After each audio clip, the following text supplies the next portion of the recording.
Pourquoi Dieu te demande d'être patient? Parce que la patience est bien plus qu'une simple attente. Elle est une épreuve de foi et une école de confiance en Dieu. Lorsque tu pries et que tu ne vois pas encore la réponse, ce n'est pas parce que Dieu t'a oublié, mais parce qu'il veut forger en toi une force intérieure, une maturité spirituelle et une dépendance totale envers lui. Dieu n'agit jamais dans la précipitation, car ses plans sont parfaits et ses délais sont précis. Souvent, nous voulons que tout arrive rapidement à notre rythme, mais Dieu travaille à son rythme, et son rythme est toujours meilleur. La patience est donc le langage du ciel, un signe que tu crois que même si tu ne vois rien encore, Dieu est en mouvement pour toi. Regarde Abraham. Dieu lui avait promis une descendance aussi nombreuse que les étoiles. Pourtant, il a dû attendre de longues années avant de voir Isaac naître. Ce délai n'était pas une punition, mais une préparation. Abraham devait apprendre à croire sans voir, à espérer contre toute espérance. Et c'est cette patience, enracinée dans la foi, qui l'a rendu père d'une multitude. De la même manière, dans ta vie, Dieu utilise l'attente pour purifier tes motivations, tester ton cœur et t'amener à une confiance plus profonde. La patience est aussi un bouclier contre le désespoir. Quand tu refuses de céder à l'impatience, tu fermes la porte au murmure du diable qui cherche à te décourager en disant « Ton Dieu ne t'écoute pas ». En réalité, Dieu écoute chaque prière, mais il choisit le moment parfait pour agir, un moment où sa gloire sera pleinement manifestée. La patience te garde ancré dans l'espérance, même quand tout semble bloqué autour de toi. Et rappelle-toi que Jésus lui-même a vécu la patience. Avant de commencer son ministère public, il a attendu 30 années dans le silence et l'humilité. Il aurait pu se révéler bien plus tôt, mais il a accepté le temps fixé par le Père. Si Jésus a appris à patienter, combien plus nous devons apprendre cette vertu. La patience n'est donc pas un signe de faiblesse, mais de maturité spirituelle. Elle montre que tu crois que Dieu a la maîtrise totale de ton histoire. Alors, quand tu attends, ne vois pas cela comme une perte de temps, mais comme une formation divine. L'attente t'entraîne à écouter Dieu, à lui faire confiance même dans l'incertitude. Et sache une chose, chaque saison d'attente a une fin. La promesse de Dieu ne meurt jamais dans le silence. Elle s'accomplit toujours en son temps. Ce que tu sèmes aujourd'hui dans la patience, tu le récolteras demain dans la joie. As-tu déjà remarqué que l'impatience nous pousse souvent à chercher nos propres solutions au lieu d'attendre celles de Dieu? Quand nous sommes pressés, nous risquons de forcer les choses et d'aller dans une direction qui n'était pas prévue pour nous. C'est exactement ce qui est arrivé au peuple d'Israël dans le désert. Alors que Moïse tardait à redescendre de la montagne, ils se sont impatientés et ont fabriqué un veau d'or pour l'adorer. Leur impatience les a éloignés de Dieu et les a plongés dans le péché. Voilà pourquoi Dieu te demande d'être patient, pour t'éviter des détours douloureux et des erreurs qui peuvent te coûter cher. L'impatience est comme une voix intérieure qui dit « Dieu ne viendra pas, je dois agir moi-même ». Mais la patience, elle, proclame avec foi « Même si je ne vois rien, mon Dieu est fidèle et il agira ». C'est cette attitude qui ouvre la porte aux bénédictions véritables. Souvent, tu ne comprends pas ce qui se passe, mais Dieu voit plus loin que toi. Lui seul connaît le moment parfait pour exaucer ta prière, car il sait exactement ce dont tu as besoin et quand tu es prêt à le recevoir. Pense aussi à Joseph. Ses frères l'ont vendu. Il a été esclave, puis prisonnier. Pendant 13 longues années, il a patienté sans savoir où tout cela le conduirait. Mais au temps fixé, Dieu l'a élevé comme gouverneur en Égypte. Si Joseph avait abandonné sa foi dans l'attente, il n'aurait jamais vu la grandeur de ce plan. C'est la patience qui l'a gardé dans l'espérance et qui l'a conduit à son accomplissement. Et ce que Dieu a fait pour Joseph, il peut aussi le faire pour toi. Lorsque tu pratiques la patience, tu développes une confiance inébranlable. Tu apprends à ne pas baser ta paix sur les circonstances, mais sur la fidélité de Dieu. Car la patience est une forme d'adoration. Oui, quand tu attends avec foi, tu dis à Dieu, « Seigneur, je choisis de croire en toi plutôt qu'en mes propres calculs. » Ce genre de foi attire la faveur divine, car Dieu se plaît à bénir ceux qui s'appuient totalement sur lui. Souviens-toi aussi que la patience est liée à la promesse. Dans Hébreux chapitre 10, verset 36, il est écrit « car vous avez besoin de persévérance, afin qu'après avoir accompli la volonté de Dieu, vous obteniez ce qui vous est promis. La promesse et la patience vont toujours ensemble. Sans patience, la promesse risque d'être méprisée ou perdue. Mais quand tu persévères dans l'attente, tu prépares ton cœur à recevoir avec gratitude et fidélité ce que Dieu t'a réservé. Alors, ne laisse pas ton impatience gâcher ton avenir. Le plan de Dieu est toujours meilleur que tes propres projets. Et même si aujourd'hui tu ne comprends pas pourquoi il tarde, fais-lui confiance. Sa réponse viendra, et quand elle viendra, tu comprendras pourquoi il a voulu que tu patientes. As-tu déjà pensé que la patience n'est pas seulement pour attendre des bénédictions, mais aussi pour transformer ton caractère? Dieu se sert de l'attente comme d'un outil pour travailler ton cœur et enlever ce qui ne lui ressemble pas. La patience façonne ton âme comme un potier façonne l'argile. Chaque moment où tu attends est un coup de main divin qui polit ton être intérieur pour te rendre plus fort, plus humble et plus dépendant de lui. C'est pourquoi la patience est considérée comme un fruit de l'esprit, car elle montre que ton cœur est connecté à Dieu et non à tes propres émotions. Quand tu es impatient, tu te fâches vite, tu t'énerves contre les autres, tu doutes de Dieu. Mais quand tu cultives la patience, tu apprends à respirer dans le calme, à voir les choses avec les yeux de la foi et à aimer même dans les moments difficiles. La patience ouvre la porte à la sagesse, car elle t'empêche de prendre des décisions précipitées. Elle te garde dans le chemin de Dieu. Elle est comme un frein qui t'empêche de tomber dans le piège de l'ennemi. Regarde Job. Sa vie a été secouée par des épreuves terribles, perte de ses enfants, de ses biens et même de sa santé. Pourtant, il a tenu ferme dans la patience. Bien sûr, il a souffert, il a crié sa douleur, mais il n'a jamais abandonné sa foi. Et à la fin, Dieu l'a restauré en lui donnant encore plus qu'au début. La patience de Job est devenue un témoignage éternel, un modèle pour tous ceux qui souffrent et attendent une délivrance. Tu vois, la patience est aussi une arme spirituelle. Quand tu refuses de céder à l'impatience, tu fais preuve d'une foi qui désarme Satan. L'ennemi veut que tu abandonnes avant de voir le miracle.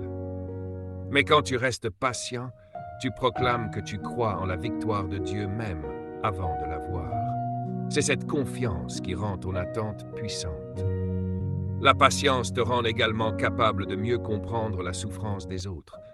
Quand tu as appris à attendre dans tes propres épreuves, tu deviens plus sensible et compatissant envers ceux qui traversent des temps difficiles.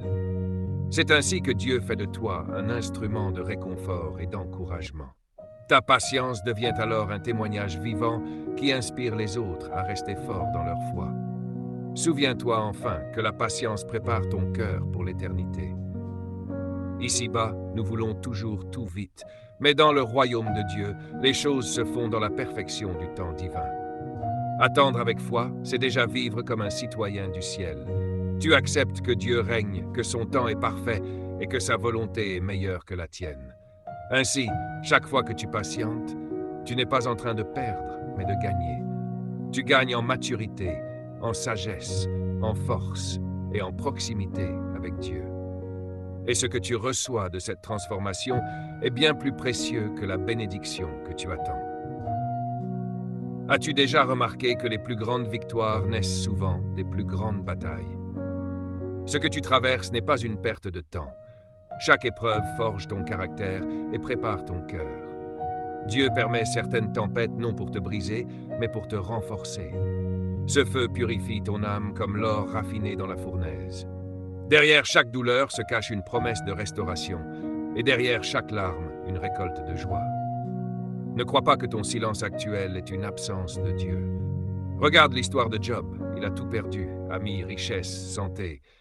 Mais Dieu n'a jamais cessé de travailler en coulisses. Ce silence apparent cachait un plan grandiose de restauration.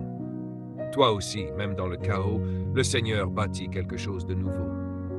Tes ruines actuelles sont la fondation d'un édifice glorieux qui fera ta joie et la honte de tes ennemis. Le processus est douloureux, oui, mais il est nécessaire. Tu ne peux pas devenir une personne forte et stable sans avoir traversé des saisons de brisement. C'est dans les nuits sombres que la lumière de Dieu se révèle le plus. Si tu pouvais tout voir aujourd'hui, tu ne développerais jamais la foi. Mais Dieu t'invite à marcher sans voir. à lui faire confiance même quand tout semble s'effondrer. C'est ainsi qu'il bâtit en toi une foi inébranlable. Alors, relève-toi avec courage. Le silence de Dieu est une épreuve, mais aussi une preuve. La preuve qu'il prépare quelque chose de si grand qu'il nécessite du temps et de la profondeur. Ton rôle est de rester fidèle, de prier, de croire sans relâche. Quand viendra le moment, tout deviendra clair. Et tu comprendras que chaque douleur était une étape, chaque attente un investissement, chaque silence une réponse déguisée de ton Père céleste. Penses-tu vraiment que Dieu t'aurait conduit jusqu'ici pour t'abandonner maintenant? Non, bien-aimé. Le Dieu qui a commencé ton histoire est fidèle pour l'achever avec gloire. Même quand tu ne vois rien, rappelle-toi qu'il travaille en coulisses. Ses anges veillent sur toi. Sa main trace ton chemin, sa grâce couvre tes faiblesses. Rien n'échappe à son regard, pas même tes larmes secrètes. Tout est compté, tout est utilisé pour ton bien. Alors choisis de croire encore, même quand tu es fatigué. Choisis de louer Dieu, même quand tes yeux ne voient pas de miracle. Car ta louange dans la tempête est une clé puissante qui ouvre les cieux. Elle déplace les montagnes invisibles, elle attire la faveur divine. Et quand viendra le moment, ton témoignage sera si éclatant que ceux qui t'avaient sous-estimé verront la gloire de Dieu se refléter dans ta vie comme un soleil après la pluie. Ne doute pas, le silence de Dieu est rempli de réponses cachées. Ton avenir est déjà écrit et chaque détail est soigneusement orchestré par ton Père céleste. Continue de marcher avec foi, car bientôt le rideau s'ouvrira. Et quand tu verras le plan achevé, tu comprendras pourquoi tu devais passer par ces moments d'attente et d'incompréhension. Ton histoire deviendra un témoignage vivant de la fidélité infaillible de ton Créateur. Alors, tiens ferme. Sois assuré que tu n'es jamais seul. Dieu n'a pas fini d'écrire ton histoire et la dernière page sera glorieuse. Ne laisse pas le doute voler ton espérance. Continue de croire, continue d'avancer, continue de prier. Car celui qui œuvre en coulisses prépare un dénouement qui dépassera tes attentes. Et quand tout s'accomplira, tu n'auras qu'un seul mot aux lèvres. Merci Seigneur, car tu étais là depuis le début jusqu'à la fin. As-tu déjà pensé que la patience n'est pas seulement pour attendre des bénédictions, mais aussi pour transformer ton caractère? Dieu se sert de l'attente comme d'un outil pour travailler ton cœur et enlever ce qui ne lui ressemble pas. La patience façonne ton âme comme un potier façonne l'argile. Chaque moment où tu attends est un coup de main divin qui polit ton être intérieur pour te rendre plus fort, plus humble et plus dépendant de lui. C'est pourquoi la patience est considérée comme un fruit de l'esprit, car elle montre que ton cœur est connecté à Dieu et non à tes propres émotions. Quand tu es impatient, tu te fâches vite, tu t'énerves contre les autres, tu doutes de Dieu. Mais quand tu cultives la patience, tu apprends à respirer dans le calme, à voir les choses avec les yeux de la foi et à aimer même dans les moments difficiles. La patience ouvre la porte à la sagesse, car elle t'empêche de prendre des décisions précipitées. Elle te garde dans le chemin de Dieu. Elle est comme un frein qui t'empêche de tomber dans le piège de l'ennemi. Regarde Job. Sa vie a été secouée par des épreuves terribles, perte de ses enfants, de ses biens et même de sa santé. Pourtant, il a tenu ferme dans la patience. Bien sûr, il a souffert, il a crié sa douleur, mais il n'a jamais abandonné sa foi. Et à la fin, Dieu l'a restauré en lui donnant encore plus qu'au début. La patience de Job est devenue un témoignage éternel, un modèle pour tous ceux qui souffrent et attendent une délivrance. Tu vois, la patience est aussi une arme spirituelle. Quand tu refuses de céder à l'impatience, tu fais preuve d'une foi qui désarme Satan. L'ennemi veut que tu abandonnes avant de voir le miracle. Mais quand tu restes patient, tu proclames que tu crois en la victoire de Dieu même avant de la voir. C'est cette confiance qui rend ton attente puissante. La patience te rend également capable de mieux comprendre la souffrance des autres. Quand tu as appris à attendre dans tes propres épreuves, tu deviens plus sensible et compatissant envers ceux qui traversent des temps difficiles. C'est ainsi que Dieu fait de toi un instrument de réconfort et d'encouragement. Ta patience devient alors un témoignage vivant qui inspire les autres à rester forts dans leur foi. Souviens-toi enfin que la patience prépare ton cœur pour l'éternité. Ici-bas, nous voulons toujours tout vite, mais dans le royaume de Dieu, les choses se font dans la perfection du temps divin. Attendre avec foi, c'est déjà vivre comme un citoyen du ciel. Tu acceptes que Dieu règne, que son temps est parfait et que sa volonté est meilleure que la tienne. Ainsi, chaque fois que tu patientes, tu n'es pas en train de perdre, mais de gagner. Tu gagnes en maturité, en sagesse, en force et en proximité avec Dieu. Et ce que tu reçois de cette transformation est bien plus précieux que la bénédiction que tu attends.